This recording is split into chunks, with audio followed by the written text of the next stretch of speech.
আমাদের কাছে শুধু ইনফরমেশন আছে, কিন্তু কোনো প্রমাণ। সাক্ষী প্রমাণ কোনো কিছু ছাড়াই আমি আপনার সাথে অ্যারেস্ট হয়ে যেতে চাই। আমার একটা কল আসুন স্যার। কি করছো? স্যার মুড়ি খাচ্ছি। ওইদিকে যে ডাকাতি হইতেছে তোমার কোনো খবর আছে? তাড়াতাড়ি যাও, নাকি তোমার চাকরি থাকবে না। আপনার ছেলেদেরকে গাদ দিতে তখন আপনারা ডাকাতি করে, আপনাদেরকে গাদ দিতে চাই আপনার ছেলেরা ডাকাতি করে। এইভাবে তো চলবে না। তোমরা পেশা বদলাও, কিন্তু তোমাদের চরিত্র বদলায় না। আপনি তো চেয়ারম্যান, আমাকে চরিত্রের একটা সার্টিফিকেট দিয়ে দেন। আপনার মত কি আমরা চল।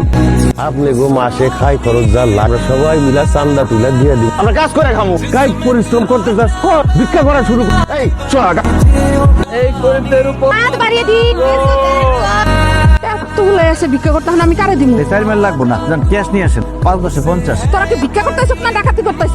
এই শালের ঘরে শালটম ভালো না মানাবো। এত কথা কস কেন? আপনাদেরকে অনেকবার বলেছি না করেছি, আমার বদলি হয়ে গেছে, আমি চলে যাচ্ছি। আপনারা ভালো থাকবেন। আমরা জীবনে আর এই ডাকাতি ডাকাতি কোনো কিছু না করেন তাহলে তো খুবই ভালো। আসি তাহলে। থানার কাছে মানায় বুঝে গেছে স্যার।